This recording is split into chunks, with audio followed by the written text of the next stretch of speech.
Assalamualaikum warahmatullahi wabarakatuh.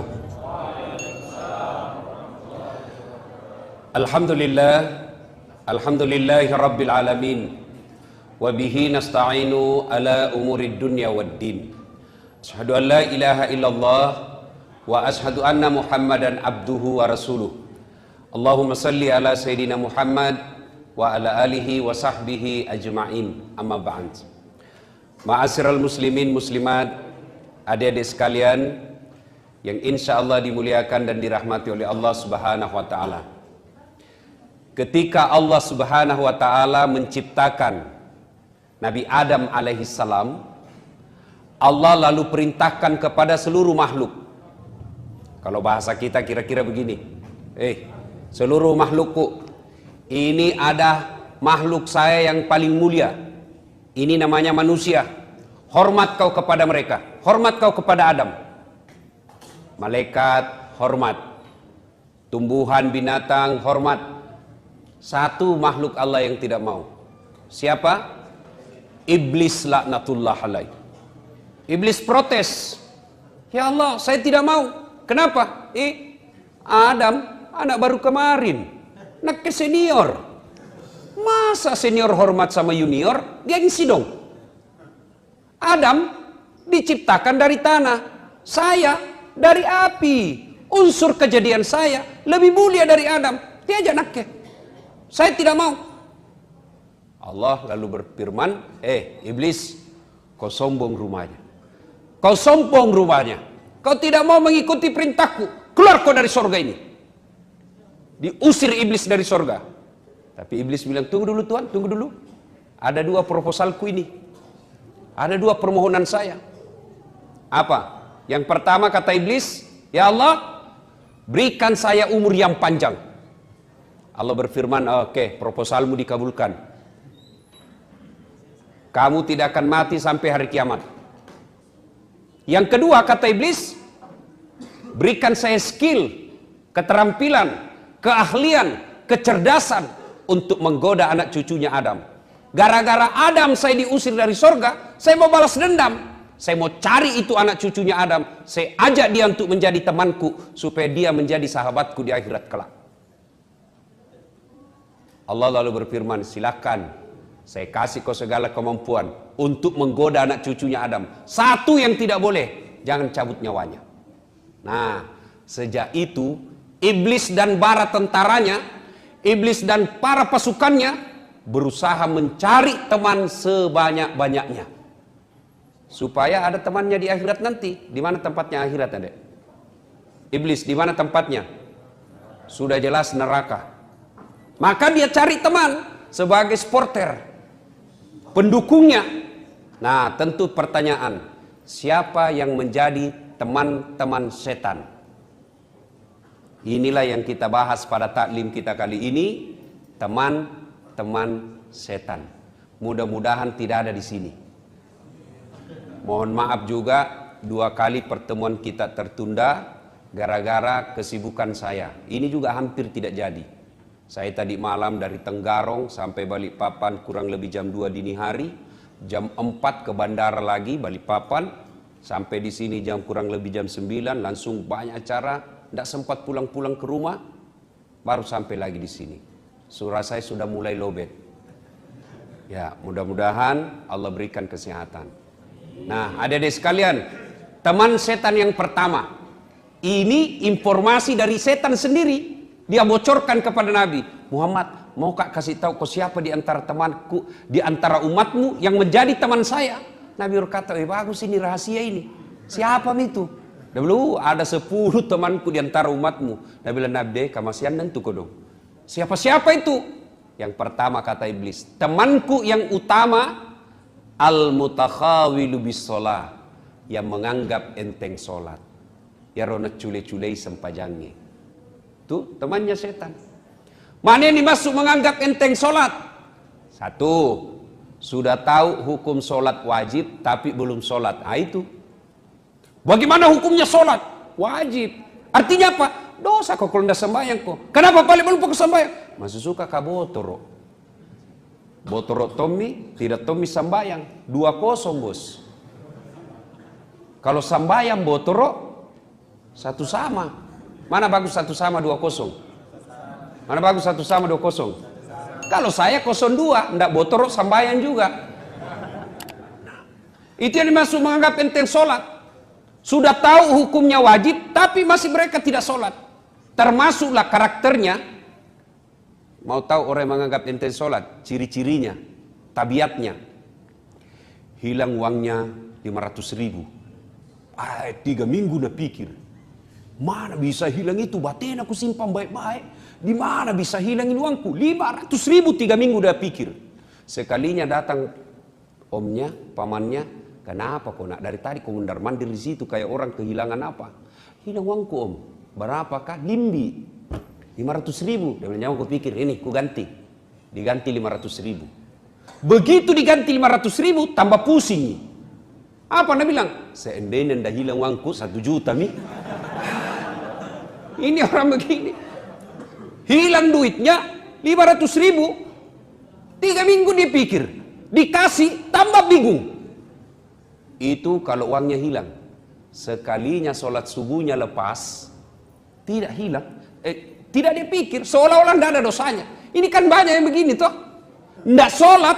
Seolah-olah dia tidak merasa dosa. Berapa banyak kita lihat bos. Tidak sholat. Tidak terbebani. Dia takut sekali curi sandalnya orang di masjid. Takut sekali pegang ceweknya. Takut sekali tidak puasa Ramadan. Tapi tidak sholat, dia main-main. Tidak ada rasa dosa sama sekali. Itu temannya setan. Orang yang menganggap enteng sholat. Termasuk diantaranya menganggap enteng sholat adalah mereka tiba waktu sholat masih tunda-tunda. Hayya 'alas sholat. Sebentar pi.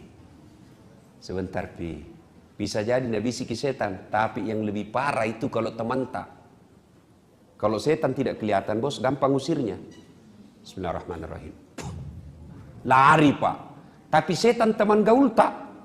Siko sama ini. Talikannya ini, nyawa so alim. Setan susah diusir yang begini. Nah bilang orang di kampungku setan mak bulu-bulu. Susah diusir. Teman setan, mereka yang menganggap enteng sholat. Ini adik-adik biasa apa alasannya orang tidak sholat? Bilang maki. Ada malas sholat sini bos. Apa alasan tak kutangkis ki? Yang ketawa serius kayak ini. Geaki apa? Bilang kok. Apa? Nah, biasanya perempuan haid 3 kali haid 1 bulan. Mahasiswaku biasa kuda. Kenapa tidak sembahyang? Datang bulan pak. 2 hari. Kenapa tidak sholat? Mens. Kenapa tidak sholat? Halangan. Ya ngasen ji bos. Kalau kita ada laki-laki juga datang bulan. Apa kira-kira alasannya laki-laki? Kalau perempuan oke lah, ada halangannya. Tiap bulan dapat jatah gratis. Tapi biasa nak tambahi. Gratis 4 hari nak tambahi 2. Nah, orang belum bersih. Masih ada ini sedikit-sedikit. Nah bilang mama, nah balik-balik kok. Apa balik-balik mak? Kasih liaki. Astagfirullah. Ayo. Kalau kita laki-laki, apa alasan tak ada sholat? Tidak ada. Ustadz, tidak ada hafalan sehafal. Mulai kecil sampai sekarang, tidak pernah kak menghafal bacaan sholat. Wala ta'yansu min rauhillah. Jangan putus asa. Gimana caranya Ustadz? Datang berjamaah di masjid. Kalau imam sudah baca, makmum sudah diwakili. Tidak baiknya kalau ku bilang imam baca, dia maki di belakang. Itu saja kita baca. Amin. Dia maki lagi. Sudah sah. Bagaimana kalau sendiri Ustaz? Sedikit jiku hafal kul tomo. Rakaat pertama kul huwallah, rakaat kedua lah kul huwallah lagi. Besok nih. Coba, tapi jangan begitu terus. Sambil belajar. Apalagi, Ustaz, pulang kampung ki Ustaz. Mobil tidak mau singgah. Allah kasih keringanan. Gimana? Tayamum. Tayamum ki di atas mobil. Tidak mau singgah sopir Ustaz, di atas mobil ki sopir. Sholat. Dah. Bos, biar tidak sembahyang itu sopir. Kalau kita bilang ke singgah dulu, mau ke sembahyang, pasti nak kasih singgah ki. Kecuali mau jadi buang air besar, biasa tidak nak kasih singgah ki. Pernah dulu waktu kuliah, ada teman mau sekali buang air besar. Oi sopir, boleh pakai lebih lekat jambang. Singgah dulu, mau sekali kamu air besar. Nah bilang sopir, perasaanmu itu. Perasaanmu saja itu. Dia bilang, nih betonggak-tonggak kak. Akhirnya apa? Tacir. Keluar itu, bau satu mobil. Balik ini sopir, jambangin anak iya. Biar ini anak, dia bilang, perasaanmu gitu. Coba. Tapi kalau sholat, biar ndak sholat itu sopir, biar dia orang Nasrani, begitu ada yang bilang kasih singgah kak dulu, mau kak sholat, pasti nak kasih singgah ki. Anggaplah tidak mau nak kasih singgah Ustaz. Bagaimana caranya Ustaz? Nah di atas mobil ki, Allah kasih keringanan, namanya sholat duduk. Gimana caranya? Sembahyang ki, anggaplah ini ya, tapi kasih teh dulu di samping tak. Siapa tahu dia tidak tahu kita lagi sholat. Sembahyang dulu nah, jangan kau ganggu kak. Nanti sholat kena kau biki. Nah, sudah sholat bagaimana? Sholat kalau Allahu Akbar ruku kepala dikasih goyang. Kalau ruku ki Allahu Akbar sami Allahu liman hamidah. Sujud bukan cuma kepala goyang, badan ikut ditundukkan. Allahu Akbar. Sudah. Apa pi? Tidak bisa kak duduk Ustaz. Ada bisul di pantat kompak. Pak kepala talam banyak nampak.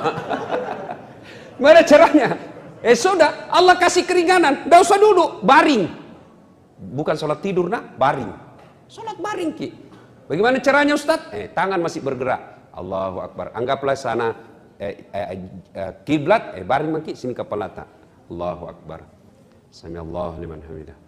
Tidak bisa kak baring Ustaz? Cara apa lagi? Salat pakai isyarat.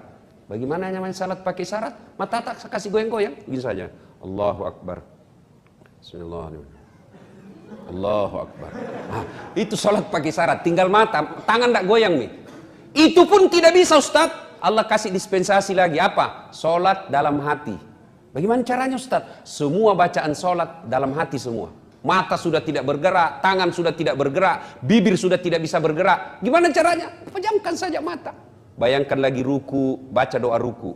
Bayangkan lagi sujud, baca doa sujud. Itu namanya sholat dalam hati. Masih juga tidak bisa sholat dalam hati. Gampang, bungkus, bawa dikubur. Mati itu bos. Apa pi? Tidak ada pak. Tidak ada alasan bagi kita tidak sholat. Nah, teman setan yang pertama, al-mutakhawil bis sholat, yang menganggap enteng sholat. Dek, kira-kira kalau 5 waktu ada di musola ini, pagi kita ke kampus, nuntut ilmu adalah jihad. Kemudian sore pun kita pergi main basket lah, main bola. Mau masuk maghrib ada maki lagi di masjid. Nunggu sampai isya. Selesai isya kita makan ala kadarnya. Lalu malam lagi kita belajar lagi. Sampai pagi begitu. Apa alasannya Tuhan kasih masuk ke neraka? Ayo. 5 waktu kita di masjid. Kita tidak durhakai orang tua tak. Kita nuntut ilmu adalah jihad. Kita datang pengajian seperti ini. Apa alasan Allah untuk menolak kita menjadi orang baik? Apa alasannya Allah membuat hidup kita jadi susah? Kalau baik sholat tak bos, insya Allah gampang itu punya dunia. Gampang. Saya bisa cerita begini karena saya alami. Saya paling sering itu kalau setiap saya cerita soal ini. Saya pernah itu rasakan di PIS 3 Unhas sini, Sospol, lantai 2. Saya ingat terus itu. Ruang 207. Saya keluar dari teman, keluar dari kelas belajar, nak tunjuki kak seniorku. Apa nak bilang? Dasat, ndak malu-malumu itu cakar semua bajumu. Saya tidak marah. Saya cuma berdoa kepada Allah, ya Allah, berikan saya umur panjang supaya saya bisa berbuat baik sama ini orang. Alhamdulillah, Ramadan kemarin, tahun ke-6 itu orang setiap Ramadan saya kasih zakat. Saya pernah rasakan menjadi cleaning service, mapanyuki. 4 toilet saya harus bersihkan setiap hari. Saya bilang jami gaji kak, kasih masuk namaku undian umroh gratis. Sampai tutup itu kantor ndak dapat. Alhamdulillah, biiznillah. Dengan izin Allah, Allah kasih saya rezeki punya travel sekarang. Saya bisa umroh kapan saja saya mau. Kecil kalau itu dunia. Apa susahnya Allah kasih kita dunia? Nah bilang orang bungi, nagate ni ponge komelo. Kecil buat Allah.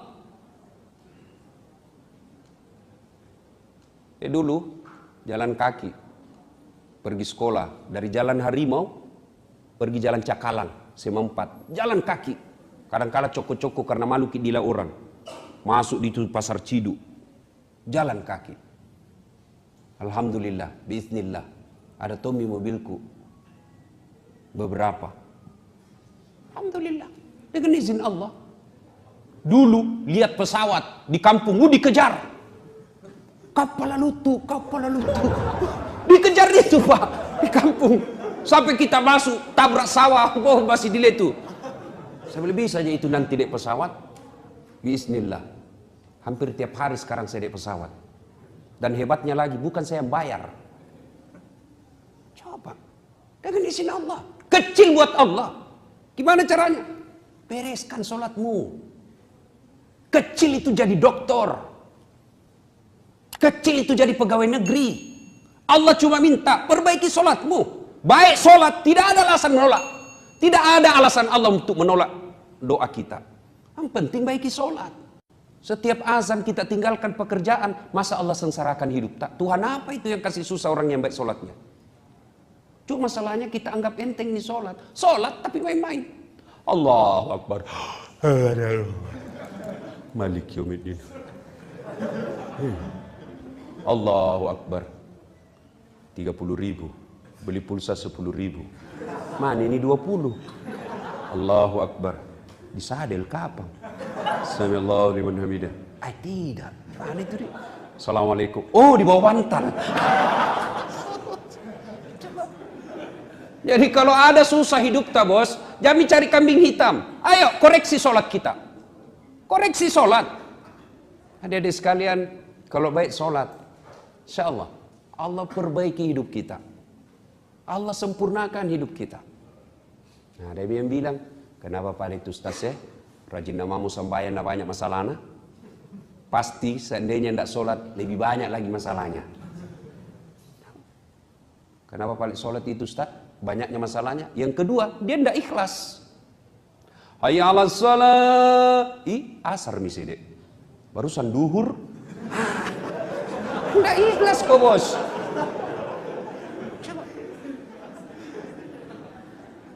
Sembahyang Ustaz, banyaknya susahnya. Yang ketiga, dia sholat tidak seperti yang Nabi ajarkan. Sholat itu tuh nak pakai futsal. Itu tuh nak pakai main basket. Itu tuh nak pakai masuk toilet. Nah pakai lagi sholat.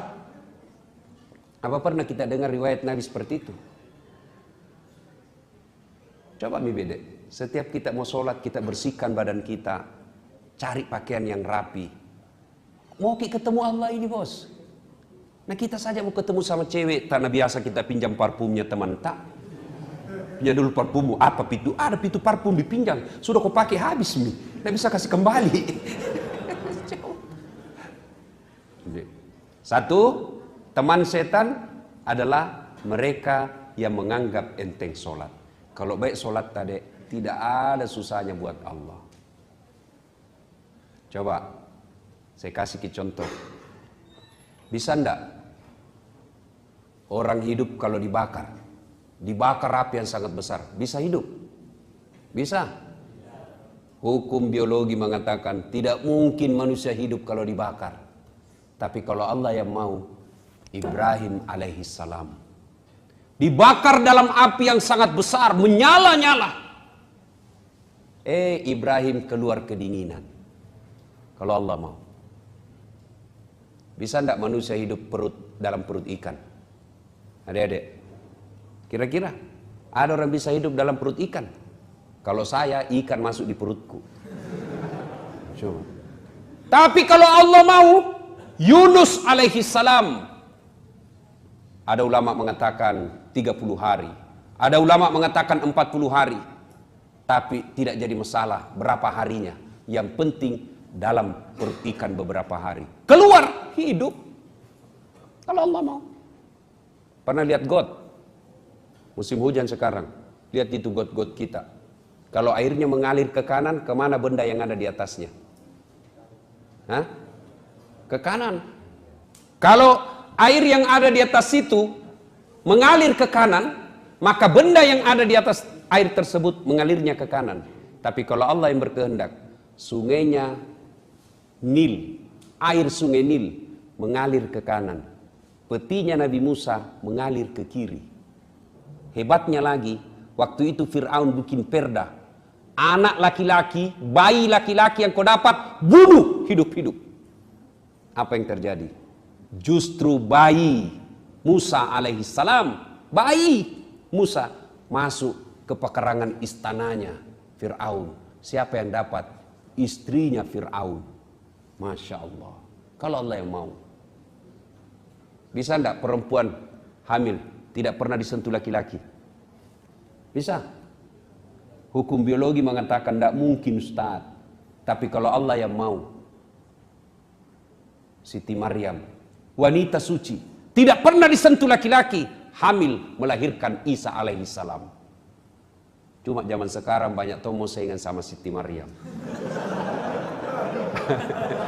Hamil dah ada suaminya, beleng-beleng. Kalau Allah mau, bagaimana supaya Allah mau? Perbaiki sholat. Adik-adik, perbaiki sholat. Ya, tiba-tiba ditelepon orang tua tak, ma membayar kak besok. Kau tahu Mina, bapakmu pensiun nih. Gaji pensiunnya untuk makan kami saja di kampung tidak bisa. Mengadu maki kepada Allah. Jangki mengadu di Facebook. Sekarang anak muda tempat curhatnya Facebook, Twitter, talekang. Apa ada di Facebook? Berdoa Ustaz. Sibuk nih tuh Tuhan mau baca statusmu. Di mana orang berdoa Ustaz? Di atas sajadah. Bangun maki sepertiga di akhir malam. Nangis di hadapan Allah. Ya Allah, Kau larang saya meminta-minta. Kau larang saya mencuri. Kau larang saya mengemis. Kemana saya meminta ya Allah? Tidak mungkin aku merepotkan orang tuaku saat ini. Engkau yang maha kaya ya Allah. Mudahkan bagiku untuk mendapat rezeki. Masa Allah tidak kabulkan kalau kita curhat bos? Minta kepada Allah. Cuma caranya perbaiki sholat. Dan adik-adik sekalian, percaya ki bos, tidak ada orang tidak ada masalahnya di dunia ini. Tidak ada orang. Semua orang pasti punya masalah. Alhamdulillah. Ketika ada masalah tak, Allah tidak meminta, Das'ad jadi wali kota kau dulu. Nah. Ada tim suksesku dulu sini. Das'ad jadi gubernur kau dulu. Tidak.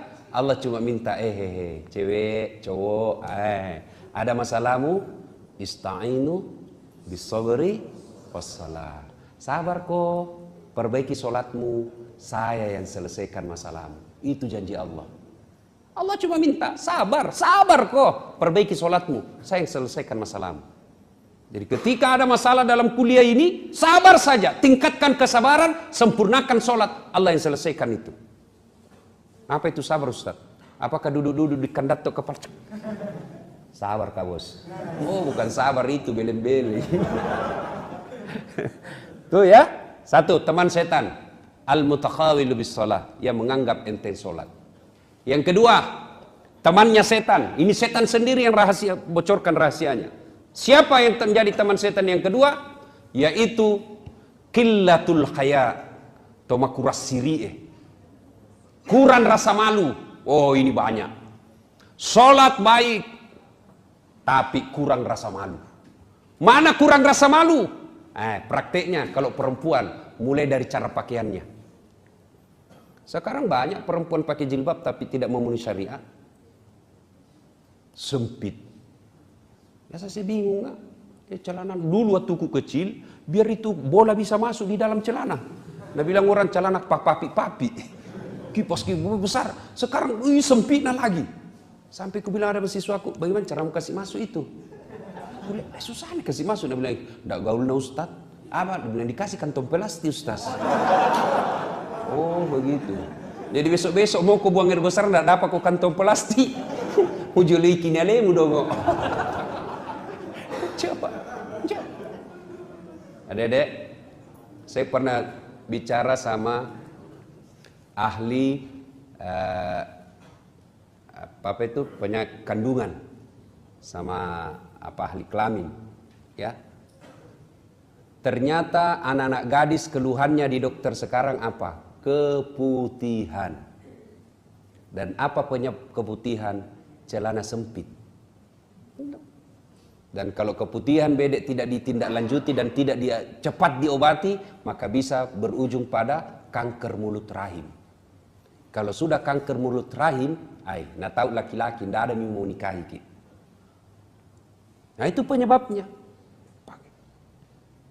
Kalau kita jilbab, malu dong pakaian sempit. Ini yang rasa malu sudah mulai hilang, Pak. Hilang. Dulu itu perempuan zaman saya SMA, kalau jatuh ballpointnya, jatuh ballpoint. Tuh, nah pegang dulu di sini. Kan dulu dilarang orang pakai jilbab waktu masih SMA, Kak.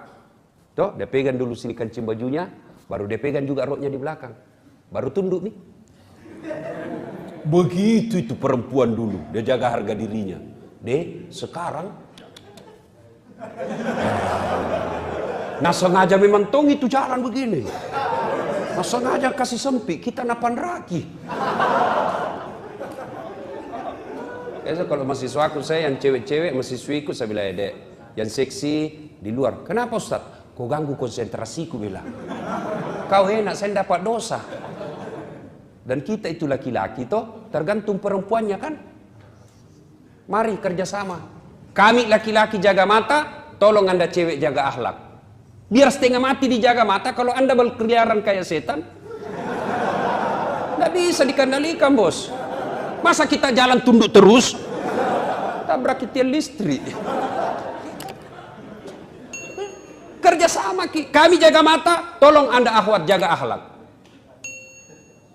Coba itu laki-laki, kalau dia kumpul-kumpul di pinggir jalan, apakah namanya tempat biasa main gitar anak deker, apakah?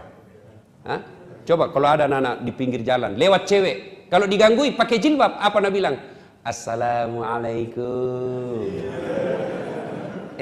Bau sorga. Paling itu diganggui kalau pakai jilbab. Tapi coba itu kalau yang seksi, yang di atas turun ke bawah, yang di bawah naik ke atas, ketemu di tengah tipis sempit, lewat, apa nak bilang cowok? Cewek jungkir balik dong. Itu laki-laki. Nah itu ciri-ciri orang yang kurang rasa malu dari pakaian. Pakaian orang beriman itu takwa. Takwa itu salah satu diantaranya menutup aurat. Nah kita juga jangan sampai saudara tak, teman tak disuruh pakai jilbab, baru kita laki-laki umbar-umbar aurat. Mana? Pemain futsal, pemain basket, kelihatan pahanya. Dosa juga itu, bos. Mana auratnya laki-laki? Pusat sampai lutut, kelihatan paha, dosa. Masa dosa, Ustaz? Tidak ada nafsu lihat pahaku. Siapa bilang? Siapa tahu ada janda-janda tua sudah lama tidak pernah lihat paha tuh. Bisa jadi. Atau bisa jadi laki-laki sendiri yang nafsu lihat pahamu. Iya, bos. Jadi orang yang tebal rasa malunya. Malu dong malu dong kalau kita pengurus takmirnya Al-Aqsa, lalu kita tidak sholat awal waktu. Malu dong kalau kita remaja masjid, lalu kita tidak bisa menjadi teladan. Malu dong kalau kita menjadi remaja masjid, lalu kita malah kelihatan yang lebih bajingan. Itu punya rasa malu. Malu dong kalau bapak kita ustadz, lalu kita kajili-jili. Malu dong kalau kita dosen, lalu kita sendiri yang nakal. Orang yang punya rasa malu, minimal dia malu kepada sesama manusia, terpelihara dari dosa. Nah, orang yang tidak punya rasa malu, lihat nih sekarang. Salah satu sebab hancurnya Republik Indonesia ini karena banyak pejabat publik tidak malu. Makura Siri, Ketua DPRD zaman now. Coba banyak pacetong hilang, masya Allah. Nah, apa itu? Tidak punya rasa malu. Bangga dia pakai mobil korupsi. Nyata-nyata pelat merah dia pakai pergi urusan hari-hari, urusan pribadi. Malu dong. Orang yang punya rasa malu, insya Allah termasuk orang yang baik imannya. Sebaliknya, orang yang tidak punya rasa malu, itulah temannya setan. Yang ketiga, teman setan, qaswatul qalbi, maka doati, kak doro, tidak mempan nasihat. Mana yang dimaksud tidak mempan nasihat? Nah bilang orang di kampungku, selesai dengar ceramah apa? Nah bilang, tan tentong, janjenjong. Apa itu? Tangi tangu, jame jamamu, jame jamaku. Wita topi na witai. Nah bilang Mangkasar, kucini tompi na kucini ki, eja pina doang. Kenapa? Kususai kok. Itu orang keras hati itu yang begitu. Selesai dengar dakwah tidak mempan, dinasehati tidak mempan, malah apa nak bilang? Jam aku lagi panggil itu Ustaz Dasar. Tidak baik cara mana? Ini baik kita wah, tidak kusuka. Kenapa? Ampak na bahas saya terus nak kena. Itu teman setan, tidak mempan, qaswatul qalb, keras hati. Nah, orang keras hati ini biasanya sepupu satu kali sama sombong. Ya, keras hati itu sepupu satu kali sama sombong, tidak mau dengar nasihat, tidak mau dengar dakwah. Nah, orang yang bagaimana cara memelihara hati supaya baik, supaya berhenti dari keras hatinya, ala bi dzikrillahi tatmainnul qulub. Berzikir. Ya silakan zikir. Mau zikir sendiri boleh, mau zikir berjamaah boleh, mau zikir dilafazkan boleh, mau zikir di dalam hati juga boleh. Ya terserah. Jangan saling menyalahkan. Zikir berjamaah tidak ada pada zaman Nabi. Bid'ah, masuk neraka. Luas namamu itu surga nanda mau kau kasih kita empat. Alhamdulillah. Baca di beberapa media online. Tadi pagi saya baca. Pemerintah Arab Saudi sudah meliburkan pada tanggal 30 November nanti ini, ya, 30 November ini, menghargai hari lahirnya Rasulullah Muhammad SAW, dan yang selama ini Saudi menganggap bahwa peringatan Maulid itu tidak ada. Alhamdulillah, kerajaan Saudi memberikan kesempatan kepada rakyatnya untuk melaksanakannya, bagian daripada bersukacita, bersukaria menyambut hari kelahiran Rasulullah Muhammad SAW. Wallahu alam, benar itu apa tidak, saya cuma baca di media online. Ya, tapi pada prinsipnya kalau mau maulid silahkan, tidak mau maulid silahkan. Kadang itu orang saya lihat bid'ah maulid tidak ada pada zaman Nabi. Tapi satu Syawal masuk bulan Rabiul Awal dia bikin juga pengajian, tapi bukan maulid namanya, apa? Sirah Nabawiyah. Apa nak bahas? Sejarah Nabi. Kurang sama aja, casingnya aja beda ini. Sama modelnya, cuma beda sama casing, beda casing sama isi. Nah, judulnya satu Maulid, judulnya satu Sirah Nabawiyah, sama-sama aja. Tidak mau maulid jangan, mau maulid jangan suka bertengkar. Lebih banyak pekerjaan kita yang lebih penting menyatukan umat, memenangkan pilkada bagi orang-orang yang baik agamanya. Jauh lebih penting daripada kita membahas yang seperti itu. Nah, adik-adik sekalian, ini yang ketiga. Ulangi bedek, kan lupa misalnya itu. Apa satu? Menganggap enteng solat. Yang kedua, kurang rasa malu. Yang ketiga, qaswatul qalbi, keras hati. Ini penting. Kalau orang keras hati itu dek, biar siapa nasihati. Dan siapa yang bisa mengobati hati kita? Kita sendiri. Dan ini hati penting sekali. Sehingga mungkin adik-adik sering dengar, dalam dirimu terdapat segumpal darah. Apabila segumpal darah itu sehat, maka sehatlah seluruh anggota tubuhmu. Tapi apabila segumpal darah itu sakit, maka sakitlah seluruh anggota tubuhmu. Apa gerangan segumpal darah itu? Qalb, hati. Ini hati.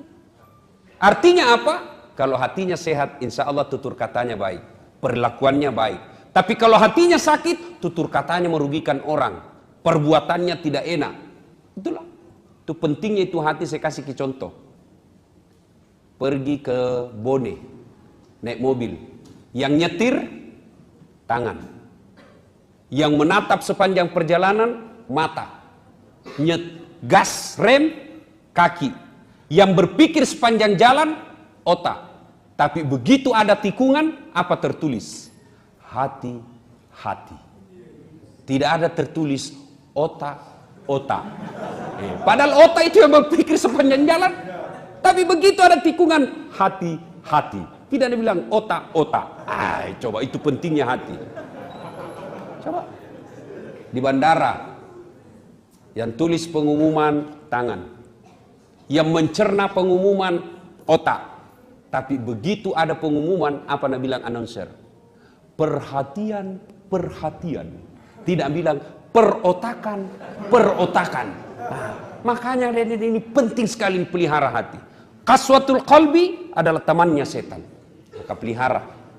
Nah, yang berikutnya, teman setan. Yang keempat, ghaniyun mutakabbir. Orang kaya yang sombong. Kaya apa saja. Kaya harta, namanya hartawan. Pelit, temannya setan. Kaya ilmuwan, pelit, temannya setan. Mana itu ilmuwan pelit? Tidak mau kasih ilmu. Tidak mau bagi-bagi ilmunya. Itu temannya setan. Kalau kaya hartawan pelit, temannya setan. Tadi adik-adik, saya tadi terharu juga. Ini kan kita rata-rata anak mahasiswa di sini. Ada tawa celengannya. Alhamdulillah. Mana mau kuliah tidak pernah singgah. Tapi artinya ada mitawa. Sudah ada. Dek. Jangan ketawa, serius kayak gitu. Bagaimana mau kaya selalu minta-minta. Salah satu kalau mau jadi orang kaya jangan selalu minta-minta, bos. Tidak ada itu orang kaya minta-minta, hanya orang miskin. Maka kalau mau kaya berhenti minta kepada manusia, yang boleh hanya minta kepada Allah. Allah tidak senang itu tangan selalu begini. Yang Allah senang begini. Mana mau 100 rupiah lewat bilang teman-teman, sekek no 100 rupiah, biar nih bos, itu jika kemampuanku daripada kau. Nah, sudah. Tidak penting banyaknya, yang penting ikhlas. Daripada sedikit tidak ikhlas. Lebih banyak ikhlas. Tapi mau lihat pelitnya orang. Oh, ini selalu saya alami. Weh, kalau artis diundang, baik, kasih pesawat eksekutif kelas, hotel bintang 5. Dari bandara dijemput, ada polisi, ada tentara, dikalungkan bunga. Datang, itu artis datang dibawa alamat palsu. Goyang pantatnya. Kelihatan pahanya. Nggak tahu nak kasih pegang ki, apakah Cina-Cina aja ki. Artis. Pulang, paling murah dikasih 75 juta. 75 juta. Pulang, sampai di Jakarta, dia pakai beli narkoba. Pakai dugem. Batena dihormati itu artis. Sekali ulama diundang, penghafal Quran diundang, kasihan. Gojek nak kirim. Piko jempu itu Pak Imam. La ilaha illallah. Satu mantel lagi diduai. Musim hujan. Terpaksa tunduk begitu terus di belakang. Sampai midek sedikit lagi Ustaz. Tiba-tiba di jalan mogok. Langsung dia bilang, tapi Ustaz turun ki dulu dorong nih. 1 jam busa-busa kalepak barasanji. Sallallahu alaihi Muhammad sallallahu alaihi. Didoakan supaya selamat dunia akhirat. Didoakan supaya murah rezekinya, supaya rumahnya berkah. Begitu mau pulang, berapa nak kasih? 25.000. Nah bilang suaminya, deh, 1 jam kau nak doakan, bah hujan-hujan lagi datang kau 25 mau kasih. Nah bilang istri, tambahin jalan kote 5 di situ. Bagaimana anak-anak tahu mau sekolah agama? Bagaimana anak-anak mau sekolah agama? Begini penghormatan kita sama orang yang paham agama. Sama artis yang hanya datang bawa dosa, kita kasih puluhan juta. Akhirnya orang tua bilang apa? Dia mau kau kasih sekolah agama. Dia itu pui mau kasih 2 jam 20.000 jina dapat. Itu tahu anak gaul 1 jam di lompat-lompat di panggung nyanyi, pulang bawa motor. Oke, lagi lihat pelitnya kita. Coba itu ibu-ibu kalau beli sayur, batena itu si tawar, baku tawar. Sekalinya pergi di mall, tawar ki. Ada-ada yang sering ke mall ini yang cewek. Kalau belanja ki, kita tawar nih. Misalnya di Alfamart, tawar. Tawar mina lihat-lihat ki penjaga bilang gila kapang ini. Coba. Sekalinya penjual ikan kasihan. Datang mi tidak perlu maki lagi ke pasar berkeringat. Nah datangi maki rumah tak. Kadang-kala na panggil maki iye puang. Coba. Tidak perlu lagi kita sisi, kadang-kala dia sisiki sendiri. Tambah cantik puan di, mudah-mudahan murah rezeki kita. Beda 200 rupiah kita tawar. Berapa? 5.500 deh. Mahalnya ini. 5.000 mau. Beda 500 na tawar. La ilaha illallah. Ini di kampungku bilang kikir galap aku jambatan. Ada orang begitu pusing kalau dia tidak menawar. Nah, jangan terlalu pelit. Adik-adik sekalian, saya belajar dari hidup saya berapa banyak keutamaan yang saya dapat dari hebatnya sedekah. Sampai jam berapa ini, Dek? Selesai, Mi? Jam berapa, Mi? Berapa menit lagi? 20 menit. Ini saya ajak ki motivasi ya. Ini kisah nyata, baru-baru saya alami. Saya pergi ambil cucianku di Jalan Sungai Sadang. Begitu saya mau ambil, ada penjaganya tuh, 4 orang. Saya kasihlah uang tas 100 ribunya. 4 orang berarti 400. Saya keluar, saya dapat tukang parkir. Kasih 50 ribu. Ndak lupa sama itu. 50 ribu dikasih tukang parkir. Kalau pilkada pasti saya pilih. No. Sudah. Berapa uangku keluar? 450 ribu. Sudahlah. Pergi mengajar, pulang ngajar, sampai di kantor Jalan Kakak Tua. Tiba-tiba ajudannya seorang kaya di Sulawesi Selatan namanya Pak Edi Baramuli. Assalamualaikum Ustaz. Waalaikumsalam. Kenapa Ki? Ini ada salam dari Puang Edi. Maksudnya? Ada ini titipan. Maksudnya apa? Sini maki ke kantor. Di mana Ki Ustaz? Kantor Kakak Tua. Datang nih.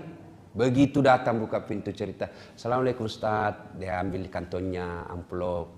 Ini ada titipan dari Puang Edi. Maksudnya nah saya lama tidak ketemu. Padahal dalam hatiku cepat mau kok.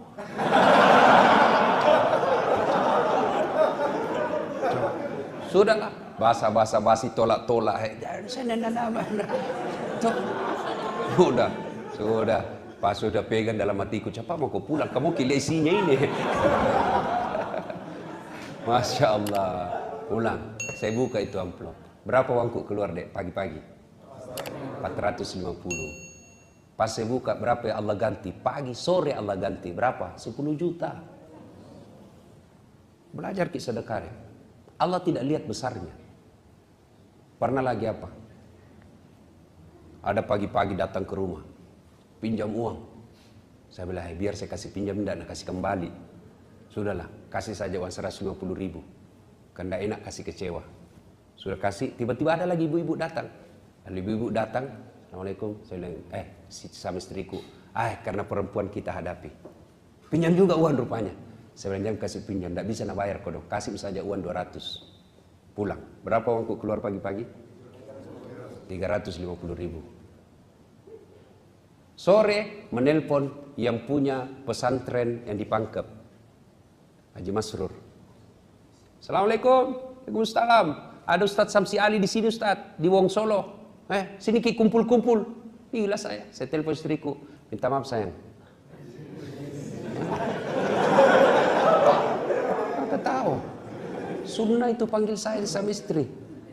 Pahala. Kita waktu dipacari sayang-sayang. Sekalinya jadi istri. Gelek-gelekku. Insyaallah. Sudah saya bilang minta maaf saya. Saya janji makan malam tidak jadi. Tiba-tiba ada panggilan ke Wong Solo. Ketemu Ustadz Samsi Ali. Sudah ceramah. Selesai ceramah, Ustadz Samsi Ali dikasih honor. Maksudnya tidak usah. Sudah ada. Tiba-tiba itu keluar tadi, tikungan ke saya itu amplop. Kenapa saya bukan ceramah? Dalam hatiku cepat kok. Masya Allah. Begitu dipaksa saya dengan ikhlas. Saya bilang, alhamdulillah rezeki. Saya naik mobil, saya buka. Berapa keluar pagi? 350. Berapa gantinya? 15 juta. Coba. Adik-adik, kalau ada mau jadi pengusaha muda, belajar sedekah. Tidak ada orang bangkrut gara-gara sedekah. Percaya itu. Percaya Ki. Ada lagi pengalamanku ini. Selesai Ramadan. Kumpul-kumpul honor. Hitung. Saya bilang sama istriku, kita bangun masjid di kampung. Siap. Bangun. Baru niat itu, suruh gambar. Panggil arsitek. Gambarkan seperti ini. Sudah.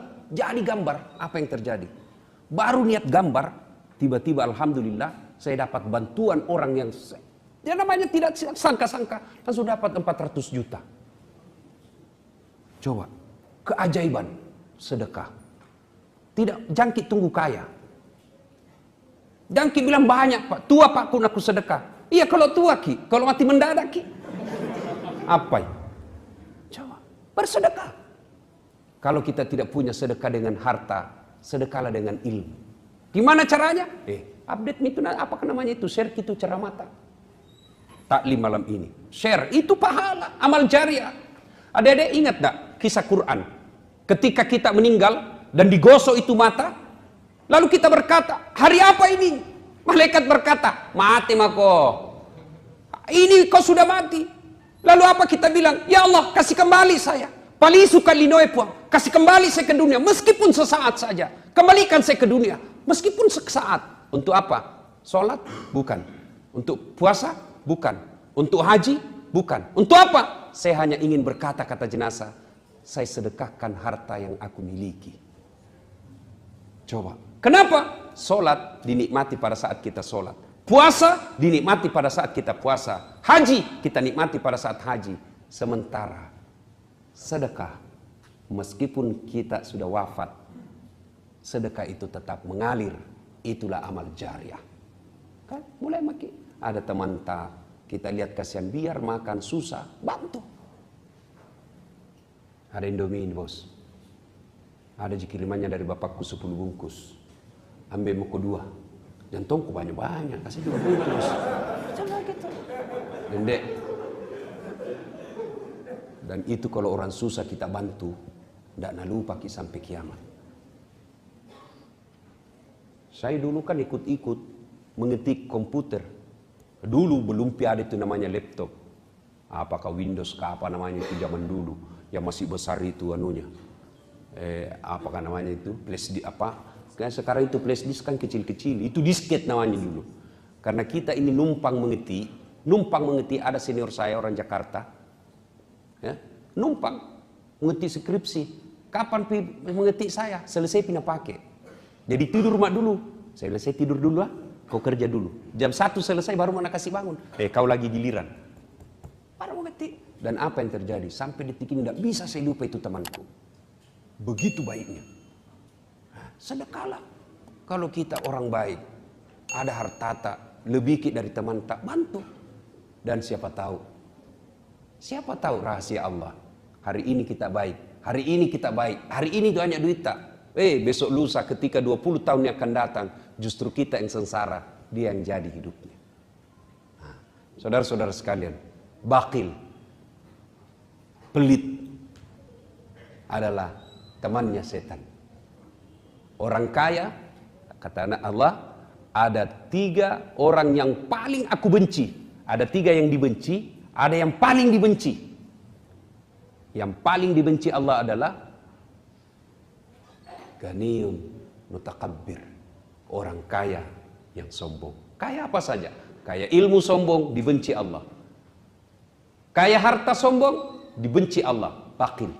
Nah, oleh pengajian ini, mari pulang ini belajar makin bersedekah. Insyaallah Allah pasti ganti. Coba buka Quran, kau belanjakan hartamu di jalan agama Allah, ibarat menanam 1 biji. 1 biji kita tanam, berapa gantinya? Allah dalam Quran dijelaskan 1 biji maka tumbuh 7 bulir. 7 bulir. dan setiap bulirnya mengandung berbuah 100 biji. Artinya, satu kita belanjakan jalan agama Allah, Allah ganti 700 kali lipat. Ya, coba maki, mulai besok amalkan itu bos. Coba beda, jangan pernah memulai hari tanpa sedekah. Tidak mesti banyak, tiap hari ada. Wah, 5 rupiah, 500 perak. Mulai dari kecil-kecil. Apalagi kalau kita biasakan, ada kebiasaan almarhum bapak saya, selalu tukar uang koin. Tiap hari dia bawa ke masjid. Untuk apa? Celengan. Ya. Karena zaman itu 100 rupiah. 100 rupiah zaman itu, oh sudah banyak sekali. Nah itu dia bawa. Saya masuk tiap hari. Dan Allah menilai bukan besarnya, tapi rutinitasnya. Yang bahasa agamanya istiqamah. Coba mulai besok. Masuk lagi sedekah. Tidak bisa sedekah duit.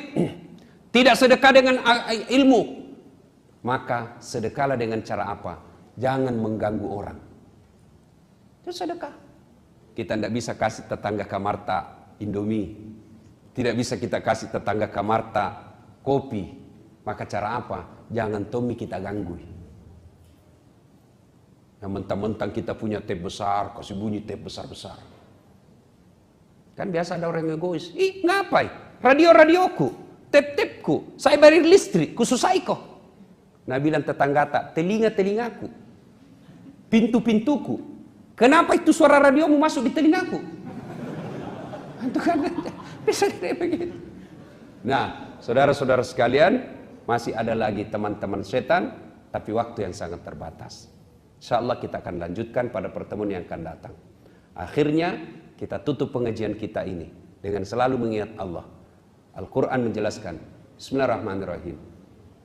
Ya ayyuhalladzina amanu dukhulu fis-silmi kaffatan wa la tattabi'u khutuwatis syaitan innahu lakum aduwwum mubin. Wahai orang-orang yang beriman, masuklah engkau ke dalam Islam secara sempurna dan janganlah engkau ikuti langkah-langkah setan karena sesungguhnya setan itu musuh yang nyata bagi kalian. Setan itu musuh yang nyata bagi kalian. Nah sekarang bagaimana caranya melawan setan? Salah satu di antaranya cara melawan setan adalah memperbanyak istighfar. Setiap kita mulai tergores, tergosok, terajak oleh bisikan-bisikan setan, maka lawanlah dengan Astaghfirullahaladzim wa atubu ilaihi. La ilaha illa anta subhanaka inni kuntu minadz zalim. Coba kita lazimkan. Insyaallah ada manfaat. Terakhir sekali adik-adik sekalian, mudah-mudahan pengajian yang akan datang kita panggil teman tak. Ajak-ajak teman kita, ya. Saya punya niat mudah-mudahan di tempat ini akan lahir mubalik muda dari Universitas Hasanuddin. Ya. Tadi ada Rakornas, Rapat Koordinasi Nasional Komisi Penyiaran Komisi